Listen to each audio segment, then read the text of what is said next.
Hi, இன்னைக்கு நம்ம வீட்டிலே வந்து கோதுமை மாவு வச்சு பிஸ்கெட் ஹெல்த்தியாக எப்படி செய்யுதுன்னு பார்க்கலாம். 100 கிராம் அளவு பட்டர் ஒரு பவுலில் சேர்த்து விஸ்க் வச்சு நல்லா இதை வந்து மிக்ஸ் பண்ணிக்கோங்க. இது ஒரு க்ரீம் மாதிரி நம்மளுக்கு கிடைக்கும்.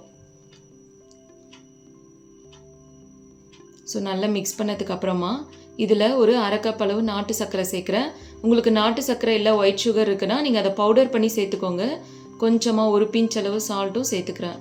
நல்லா மிக்ஸ் பண்ணிவிட்டு இதில் கோதுமை மாவு ஒரு கப், அதாவது 150 கிராம் வந்து நான் சேர்த்துருக்கேன்.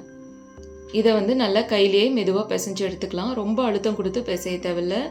பட்டர் சேர்த்துருக்கிறதுனால நல்லா சாஃப்டாகவே வரும். ஸோ நல்லா மிக்ஸ் பண்ணி இந்த மாதிரி டோ ரெடி ஆகிடும். இந்த டோ ரெடி ஆனதும் இதிலேருந்து நம்மளுக்கு பிஸ்கட்க்கு தேவையான ஷேப்பாக குட்டி குட்டி உருண்டையாக ஃபஸ்ட்டு நம்ம வந்து ரெடி பண்ணிக்கிறோம். இந்த மாவு ஃபுல்லாக இந்த மாதிரி குட்டி குட்டி உருண்டையாக ரெடி பண்ணிடலாம்.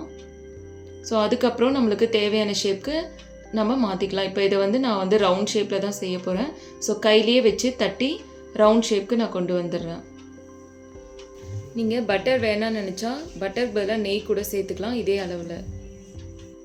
ஸோ இப்போ ஒவ்வொரு பாலாக பாருங்கள், இந்த மாதிரி கையிலே ப்ரெஸ் பண்ணாவே நம்மளுக்கு ரவுண்டான ஷேப்பில் வரும்.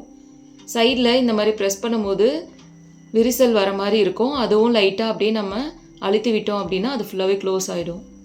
ஸோ நான் இன்றைக்கி ஓவனில் குக்கரில் ரெண்டுத்துலேயுமே செய்ய போகிறேன்.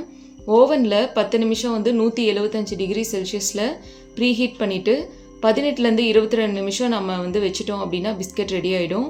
அதே மாதிரி நீங்கள் இட்லி குக்கர்லேயோ இல்லை அடியில் ஒரு நல்ல கனமான பேன் வச்சு அதில் செய்கிறீங்க அப்படின்னா அதில் வந்து ஒரு 20-22 நிமிஷத்துலேயே நம்மளுக்கு ரெடி ஆகிடும். ஸோ நான் இன்றைக்கி ரெண்டுத்துலேயுமே செஞ்சு காமிக்கிறேன்.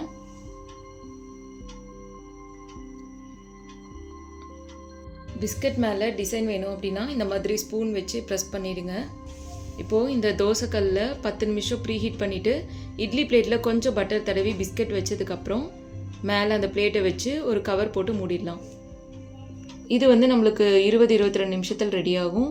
ஓவனையும் 10 நிமிஷம் ப்ரீ ஹீட் பண்ணிவிட்டு 18 to 22 மினிட்ஸில் ஓவனில் நம்மளுக்கு பிஸ்கெட் ரெடி ஆகிடும். ஸோ அவ்வளோதான் பாருங்கள். பிஸ்கெட் நம்ம வெளியே எடுத்த உடனே கொஞ்சம் சாஃப்டாக இருக்க மாதிரி தான் இருக்கும். ஒரு 10-15 நிமிஷம் நம்ம ஆற விட்டுட்டோம் அப்படின்னா நல்லா இந்த மாதிரி கிறிஸ்பாக பிஸ்கெட் ரெடி ஆகிடும்.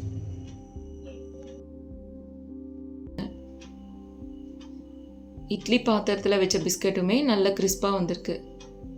ஸோ கண்டிப்பாக ஓவன் தேவை அப்படின்னு அவசியமே கிடையாது. நம்ம குக்கர்லேயோ இல்லை இந்த மாதிரி இட்லி பிளேட்லேயே கூட வச்சு நீங்கள் ஹெல்த்தியான பிஸ்கெட் வந்து செய்யலாம்.